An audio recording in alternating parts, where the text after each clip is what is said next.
Matt Luensmann is a seasoned talent partner with 8 years of experience across various industries. He has a repeatable process that allows companies to find, interview, and hire skilled talent in less than 45 days. With the ability to consult and train on the recruiting and hiring process from beginning to end, he's truly one of a kind. Let's see what makes Matt so buzzworthy.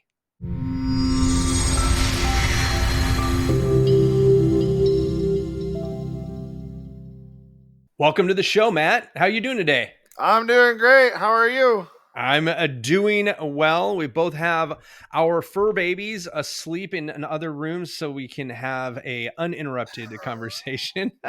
One of mine's still behind me, actually. So we'll see. Oh, I have one. Fingers crossed that she's. There you go. Yes, mine is. Well, I think she's behind me. I'm actually not even sure if she's still behind me or not. I have one of them behind me, and she sleeps until. Actually, the funniest thing, my dog will be dead asleep. And I'll be in a meeting, I'll be doing podcasts, I'll do whatever it is. And then when I get off, somehow she knows that I'm done. And then all of a sudden, boom, it's time to talk, time to pay attention to Lucy. Yeah. It's hilarious. Yeah, mine does the same thing not all the time, but sometimes. Yeah. She's like, oh, you're getting up to leave? That must mean I need to leave too. There you go. I don't even move from my desk. I just end a conversation. I can be on the phone. And and hang up my phone, and all of a sudden she's like, hey, you talk to them now. You talk to me. It's hilarious. Like she knows the flow of a conversation. It is hilarious. Anyway, we did not come here to talk about dogs, but dog lovers cannot help themselves, right? So, you're calling in from California, right? Washington State. Washington. Okay, West Coast. Okay, so I'm a West Coaster. I just moved to the East Coast, Virginia. But I grew up in California. My sister was born in Spokane, Washington. Spent 17 years in Alaska as well. So yes, love the Northwest Pacific coast is gorgeous. So you own a recruiting company? I do, as a matter of fact. Tell us a little bit about that. Yeah, gosh, about a year and a half ago, I had a crazy idea that it was time to do my own thing. When for the 7 years prior to that, when people would ask me, well, hey, why don't you do it on your own? I'd look at them like they were insane. I'm like, no, I don't. Why would I want to do that? Like, that means then I have to actually sell stuff, and I don't want to do that. All right. And then last February, my wife asked me a question, and it was like the light bulb went on, the 500 pounds got lifted off my shoulders, and off we went. What can I ask what the question was? What did she ask me? Would you be more marketable with your own tools? Ooh, so you have a methodology that is not necessarily that you were given by the companies you were working for. Correct. Yep. I've developed it myself through experience. Okay. Well, tell us a little bit about your methodology. Yeah. So, a lot of recruiters they're order takers. And I am not an order taker, because being an order taker as a recruiter gets you really nowhere fast. Oh, really? Seriously. If I was to sit here and not ask you any qualifying questions, but you were telling me you needed to hire someone, I might then go spend 30 hours looking for you for people that you said that you needed. Only for you to then tell me either to make up an excuse of why none of them are a good fit, or to endlessly change the job requirements so that I can't find you someone that works, or to then just be like, yeah, actually, I don't need that person after all. So you probably knew at the beginning, but you just wanted to monkey around, right? So I did a favor for a longtime buddy of mine yesterday, and I talked to his son who wants to start a recruiting company in the logistics space. I'm like, we'll get to that, like how people want to get into recruiting for later on. But okay, keep going. Yeah, keep going. You don't grow up wanting to be one. I'll tell you that right now. But yeah, that's why it's like when you said your friend's son, I'm like, what? Okay. But anyway, we digress. But I was talking to him because he wanted to work contingent, which is how a lot of recruiters work, and that means that I work for free until or if you hire someone that I bring you, and then and only then do you pay me. And I am a very staunch advocate of the opposite direction of Contingent, which is retained. But he wanted to start Contingent. And I said to him, look, if I wanted 10 Contingent searches, I could have them tomorrow. But I gave him this example to highlight what I was talking about. I said, look, somebody called me tomorrow and really wanted to know if I was hiring. Sure, I can think of 5 things I would love to hire for. And I can tell you the qualifications that I'd like this person to have and where I'd like them to be located and the background that I'd like them to have. But at the end of the day, I don't have any money. But you're going to run off and do all this work and you haven't qualified me. You don't know if I even need them. And you don't know if I have any money because you didn't ask for any up front. Because the point is people not have people go on a wild goose chase for something they don't have money for. That happens on a regular basis. It happens, yeah. Oh, that's crazy. And so, this pure curiosity? What is the motive for somebody to waste not only their own time but other people's time? Are they just fact finding to find out what it would look like if they could? Part of it is that. But really, I think part on the company side. So on the company side who wants to hire, I think they think they need them, right? And then they start getting candidates and they start thinking about talking to them and they kind of go, oh, well, if that's what the market has to offer, then I don't need to hire this person, or I need to tinker with it every time I'm going to talk to somebody because they're not absolutely perfect, right? They don't. I always tell people right now, like, companies are only hiring people that are checking 150 of their 100 boxes. Ouch. Is that just like because that's really what they're doing? Why is that though? Like, I mean, I think there's a big segment of they overhired during COVID. Especially if you're looking at the tech space. Gotcha. And I was at Microsoft 21 into 22, and they were hiring like drunken sailors with a blank $1 billion check that they needed to spend on salaries and bonuses and benefits. I mean, literally, like it was going out of style. Wow. One calendar year that I was there, because I asked at the end and I said, how many people do we usually hire in a year? And they're like, oh, about 20. How many did we hire last year? 75. And because I'm sitting there doing all of this hiring, because I placed like 120 people at Microsoft in 15 months. Wow. Which was the most anybody had ever done. And I blew it out the water like nobody's business. Everybody kept asking me, how do you do that? How do you do that? How do you do that? Well, I then formally rewrote my process of their process that worked for me, and then trained people on it, and then got laid off unceremoniously after they decided not to bring me on full-time perm. Ouch. Yeah, it was great. It was great. Oh, life lesson. But I mean, to go back, there's a couple of questions in there that we still haven't tied up with a bow. So on the company side, as far as the contingent sending people on a wild goose chase, I mean, look, if you don't have any skin in the game, what does it matter to you? Because these companies are lining up out their door to find them talent. But they only get paid when they make a placement. Well, why are they doing that? Because for a long time, recruiting companies have thought, oh, well, I'll do contingent because then they don't have to pay anything up front. So they'll be happy to work with me and I can build a relationship with them. And then they'll always want to come back to me and work with me. Okay, but that sounds good until you realize, wait, what other product or service out there gets offered for free until the customer is satisfied?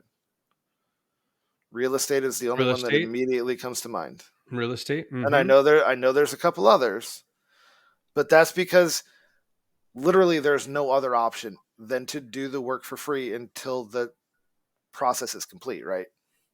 Yes. You I mean, don't, there they're are like, models there's out there for high end stuff, but yes, I mean, you're talking commission right. based. There's a lot of commission. I mean, cars. A lot of times, I mean, they'll get a stipend that could Sure. maybe pay for their gas and their food for the month, or they're not paying their mortgage on it, right?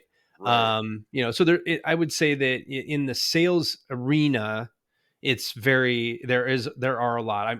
Man, I sold guitars at one point, and it was like minimum Yeah. wage to show up. So if you wanted to make a living, you better sell some darn guitars. Right. And that's a little bit different too, right? Hmm. Because I think if the car salesman revolted and said we need a livable wage, then the car dealerships would have to do something about that. But the Or they people would that just they start, get or they to, would start online services like carguru.com well, and they say, you know what, would. we don't need any of you. They would. Or they'd bring in AI robots to sell you Yeah, a we could car, do which would that. be It's like, really, well, you have really flat. strange. Yeah, and I think that, I mean, what I'm hearing you say though is that there are people like you who know what they're doing that are starting to change the narrative of how the performers get paid. So those Correct. who can't, so in marketing, it's a lot of this. There are some that will get started that way. And it's a very common for a new marketer that's going out on their own to walk around and say, hey, let me do performance-based marketing for you. Just pay me on your Right. growth, right? Yep. And it rarely works out for them, except for the fact that they get case studies that then they can go charge people their actual retainer, Right. right? For me, I didn't have that luxury because I didn't have another job. I got out of the service and I started my business, and it was like, no, there are no freebies because my landlord's not going to give me a freebie when the rent's due. Exactly. So, Exactly. but Exactly. but back to like what you're saying to your clients or your even prospective clients is that, listen, you are basically listening to their wants and you're giving them what they need. And sometimes that need is nothing. You don't Correct. need to place somebody right now. So, yeah, it sounds like you want this, but what you actually need. And I think that most professional, business consultants like ourselves, because that's what you are. You're a business consultant. You're consulting a Yep. company on who to hire. Right now, are you going out there and cherry picking the best of the best? Yes. Right. But it's still taking a consultative approach to get that. Right. And if they listen to you, they listen to you. They don't, they don't. Right. Right. Exactly. And Exactly. that, but that's, the comparison, right? Is, well, look, as a contingent recruiter, all I'm going to get is the order that you would like me to fill. Right. Right? Because they don't present themselves as a trusted advisor. Right? Mm-hmm. They're Mm-hmm. presenting themselves as, I'm a commodity for you Mm. to potentially use and abuse and never pay, Right. because that's the way that I present myself. Right. And I'm over here going, wait, no. My service and what I offer is far too valuable Mm. to do it for you for free. Right. Like, it's fine if you don't value it. Mm-hmm. That's okay. Like, go take your pacifier to your corner and pout in the corner and be fine. Right. Right? Because frankly, I think you're being a moron. But like, that's just my own personal opinion. Sure. But I come in with, hey, and I hear this more often than you might think, Buzz. I need to hire, but I don't know who. Most recruiters would say, okay, call me back when you know who you want. And I'm going to sit there and go, well, I have questions to Mm. help you determine who you want, right? Because it's more of a, Yes. I know I have this hole in my business and I need They don't somebody. understand the seat that they need to fill. Correct. They haven't built the Correct. chair. Gotcha. Correct. Got it. And you They're like, help them with that. I help them with that. Hey, I don't know how to write a compelling job description. Cool, I don't either, but ChatGPT is good at it, and then we can fix it together. Right. Right? Because I know what a compelling job description has in it. I just don't write them because, no thanks. ChatGPT can spit it out for me in like 30 seconds flat, and I'm like, no, that wasn't bad. I can work with that, or nope, do it again.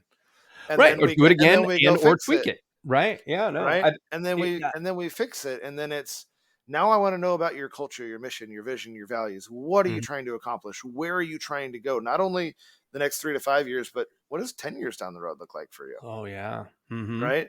And the biggest thing is like understanding what is the cost to your business if this role remains unfilled.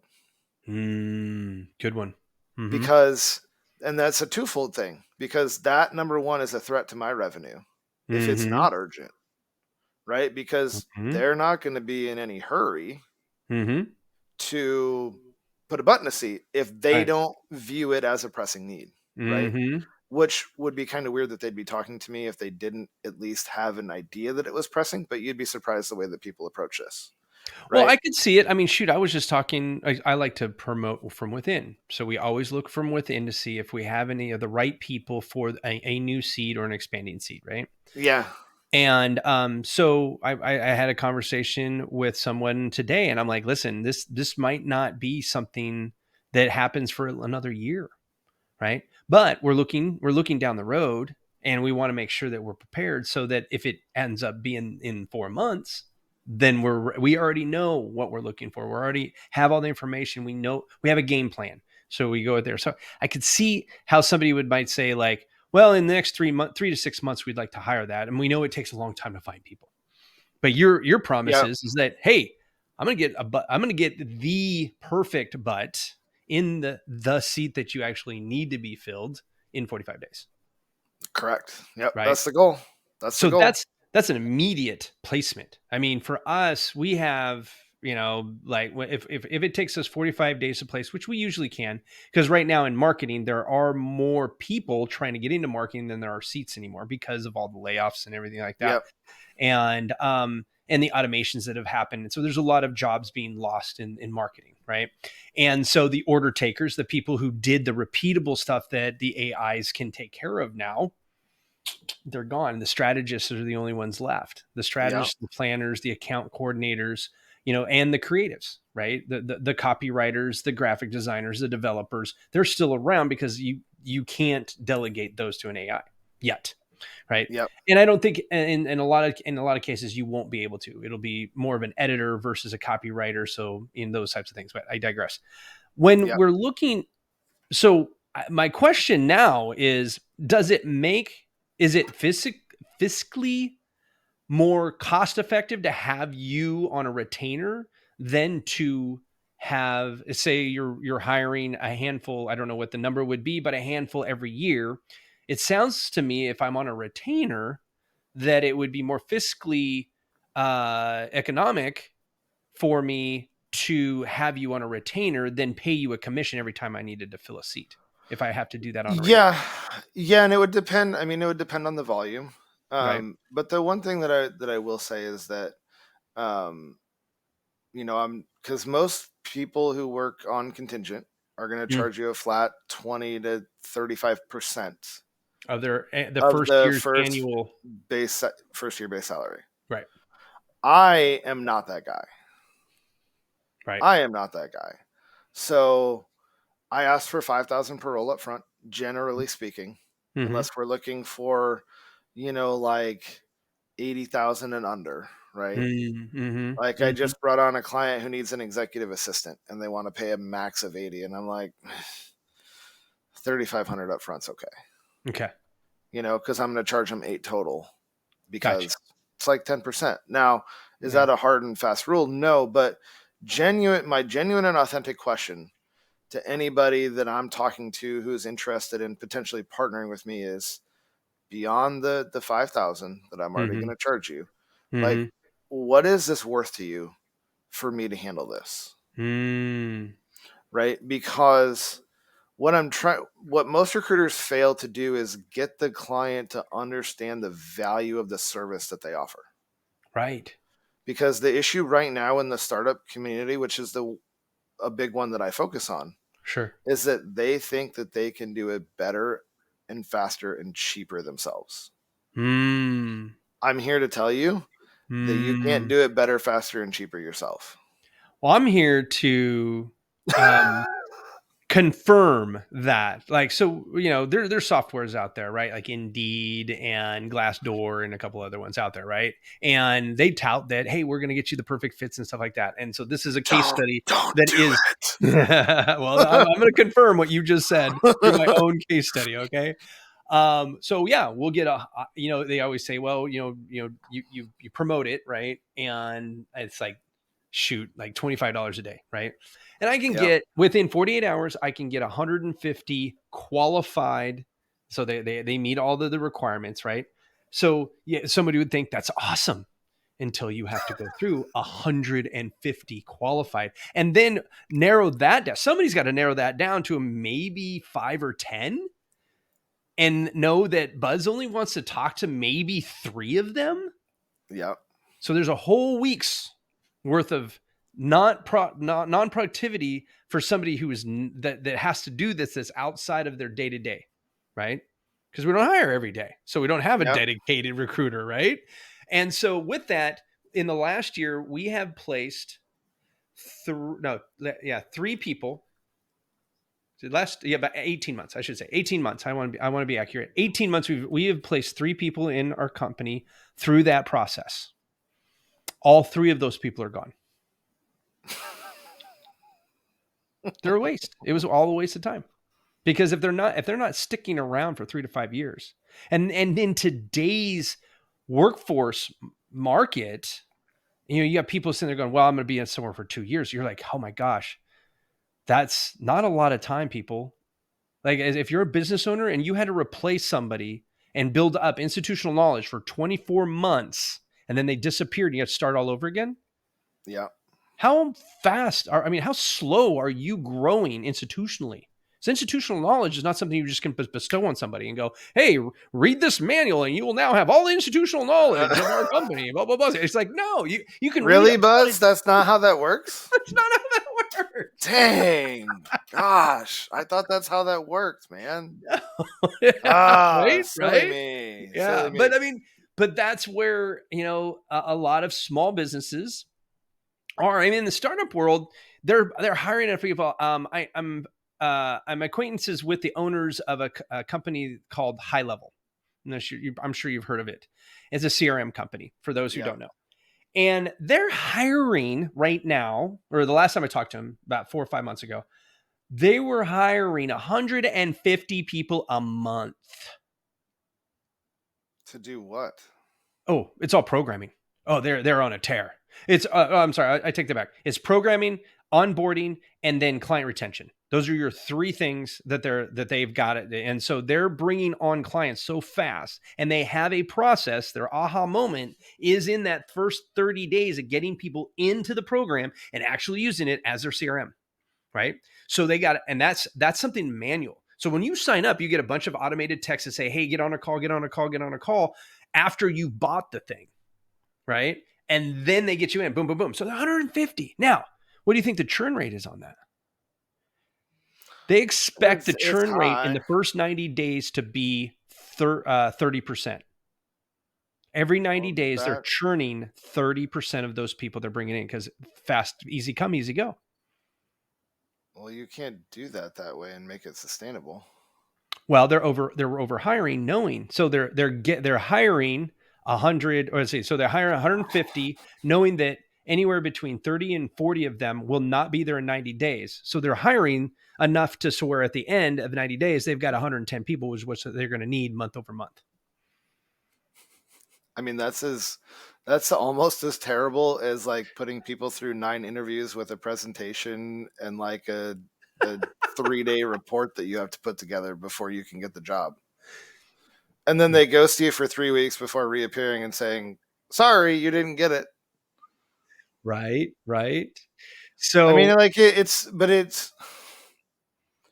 could talk about this for the next 4.5 hours and I'd still have material to keep going, because there's so many different rabbit trails to go down and things that companies do that you just sit here and think, especially as someone who's now played in this industry for 8.5 years, and go, what the heck are they thinking? Like, why would you do that? Because They clearly know how much it costs to onboard someone. They clearly know how much it costs to orientate someone. And they clearly know how much it costs to replace someone that didn't work out. Right. And yet they're going into this going, we're hiring 150 people a month, knowing that like 90 of them aren't going to work out. 30 to 40 will not work out. Yeah. Well, whatever, 30 to 40.